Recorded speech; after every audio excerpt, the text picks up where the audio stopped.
تو election commission سب کو کہے گا اور کہنا بھی چاہیے، اور الیکشن کمیشن کو یہ خطوط بہت پہلے لکھنے چاہیے تھے. یہ جو ساری ایک غیر یقینی کی صورتحال بنی، یہ شاید پیدا ہی نہ ہوتی. اور اب دیکھیں نا کہ پنجاب اور خیبر پختونخوا کی پولیس کی جانب سے کہا گیا کہ ہمارے پاس نفری نہیں ہے. اب دیکھیں کہ اس وقت تو دونوں صوبوں میں کوئی آپریشن نہیں ہو رہا. کچے کا آپریشن بھی ہم نے دیکھا کہ وہ رواں سال مئی جون کے مہینے میں شروع ہوا، پھر وہ بھی 1-2 مہینے اس کے اوپر فوٹو سیشن چلتے رہے، اور عجیب و غریب قسم کی آڈیوز جو ویڈیوز ہیں وہ دی گئیں، اور وزیر اعلیٰ صاحب وہاں پہ پہنچے ہوتے تھے اور پھر پتہ چلتا تھا کہ وزیر اعلیٰ کے اوپر بھی فائرنگ ہو گئی اور بندہ انہوں نے ایک نہیں مارا تھا. اور جب تقریباً 1 مہینہ گزر گیا تو 1 مہینے کے بعد یہ خبریں جب میڈیا کے اوپر چلی کہ بھائی اتنے عرصے سے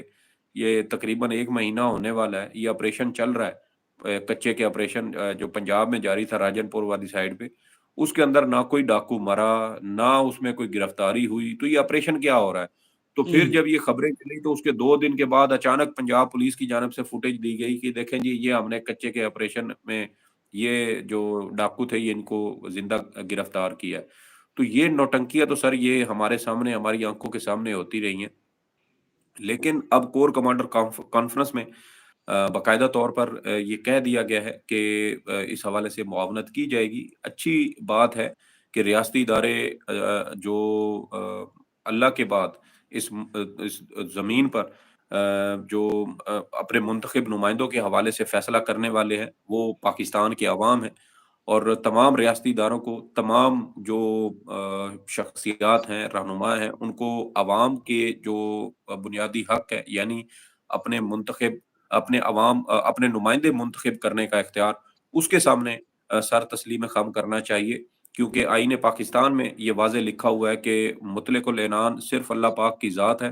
اور اس کے بعد اس روئے زمین پر یعنی پاکستان میں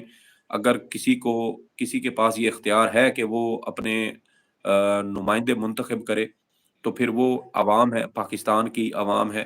اور وہ منتخب کرے گی کہ کس نے ان کے اوپر حکومت کرنی ہے، ان کی پالیسیوں، ریاست کی پالیسیاں کس نے بنانی ہے، عوام کی فلاح و بہبود کا کام آگے کس نے کرنا ہے. تو اچھا ہے کہ ایک تقریباً دیکھیں نا، اب یہ جنوری سے لے کے اب تک یہ غیر یقینی کی صورتحال تھی. پنجاب اور خیبر پختونخوا کی اسمبلیاں تحلیل ہوئیں، اور اس کے بعد قومی اسمبلی تحلیل ہوئی، سندھ اور بلوچستان کی اسمبلیاں تحلیل ہوئی، اور اب دیکھیں کہ ایک آئین شکنی کا ایک تسلسل 1 سال ہونے کو ہے، اور اب آہستہ آہستہ یہ ساری چیزیں منطقی انجام کو پہنچ رہی ہیں. امید کرنی چاہیے کہ یہ انتخابات وقت پر ہوں گے، اور کسی قسم کی کوئی ایسی جو صورتحال پیدا نہیں ہوگی جس کی بنیاد پر یہ انتخابات ملتوی کرنا پڑے. کیونکہ ماضی میں آپ دیکھیں 2008 میں دہشت گردی پیک پر تھی،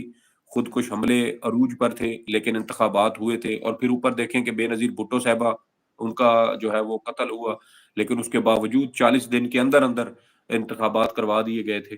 اور دوسری جانب آپ 2013 دیکھیں تو 2013 میں بھی دہشت گردی کے بہت زیادہ واقعات ہوئے. ایون کہ 2013 کے عام انتخابات کے موقع پر پولنگ ڈے والے دن، یعنی جس دن پولنگ ہو رہی تھی، ایک پولنگ اسٹیشن پر خودکش حملہ ہوا، 26 کے قریب لوگ مارے گئے، لیکن وہ سارا پروسیس مکمل ہوا. اگرچہ ایک اس جو پولنگ اسٹیشن تھا وہاں پر وہ چیزیں روکی گئی تھی، لیکن پورے ملک میں انتخابات کا پروسیس مکمل ہوا. 2018 میں آپ دیکھیں تو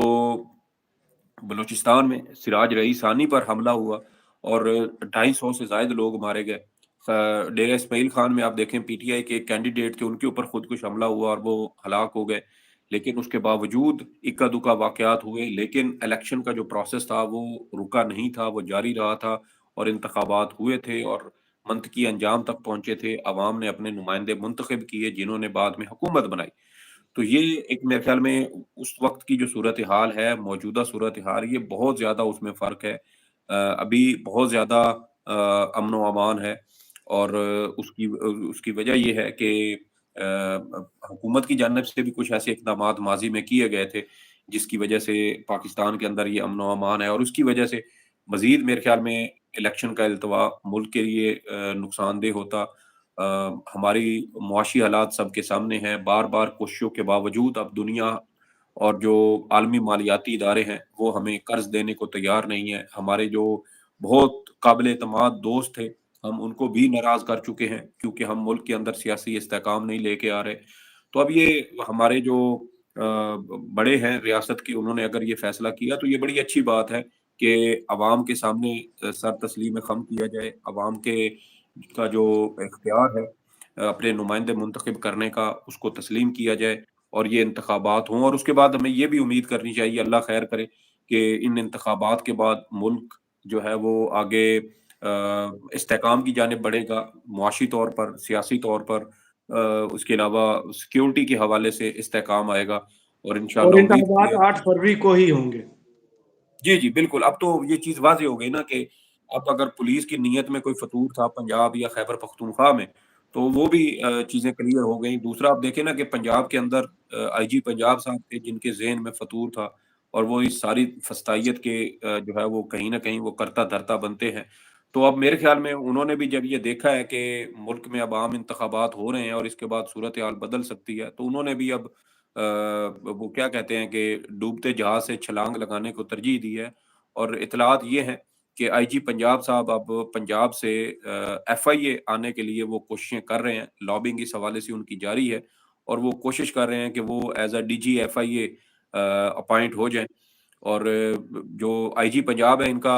نگران وزیر اعلیٰ پنجاب کے ساتھ بہت پرانا یارانہ ہے، آپ ان کو بچپن کے دوست کہہ سکتے ہیں، بڑے قریبی دوست ہیں، اور گورمے بیکر والے ایک چٹھا صاحب کے ایک صاحبزادے تھے، وہ بھی پولیس سروس آف پاکستان میں تھے، تو وہ بھی وزیر اعلیٰ پنجاب اور ڈاکٹر عثمان صاحب ان کے بڑے قریبی ساتھی سمجھے جاتے ہیں۔ تو ڈاکٹر عثمان صاحب پہلے بھی ایف آئی اے میں رہے ہیں، اس کے بعد ان کو آئی جی پنجاب لگایا گیا، پھر ان کے ہوتے ہوئے آپ دیکھیں کہ گزشتہ سال سے لے کے اب تک جس طرح کی فسطائیت خاص طور پہ پنجاب میں مچائی گئی، عورتوں بچوں کو ہراساں کیا گیا، ماں بہن بیٹی کا تقدس پامال کیا گیا، چادر اور چار دیواری کا جو احترام تھا اس کو روندا گیا، ہراساں تو کیا یہ نہیں گیا، بدترین ہراساں کیا جا رہا ہے، اور یہ سلسلہ ابھی ابھی رکا نہیں، بھی رکا یہ نہیں ہے، اور فسائیت جاری ہے، اور لوگ اس پر ابھی تک ریئیکٹ اس طرح نہیں کر رہے جیسا ان کی چار دیواری کا تقدس پامال ہونے پر ہوتا ہے، جیسا کہ ریئیکٹ کیا ہے عثمان ڈار کی والدہ نے، اور وہ ہے جی جی الیکشنز کا راستہ اور ووٹ کا راستہ۔ جی بہت جی، تو شکریہ اسی وجہ سعید، سے بہت شکریہ سعید بلوچ صاحب آپ کے تجزیے کا۔ کمنٹس باکس میں ضرور بتائیے یہ ویڈیو آپ کو کیسی لگی۔ اجازت دیجیے، اللہ حافظ۔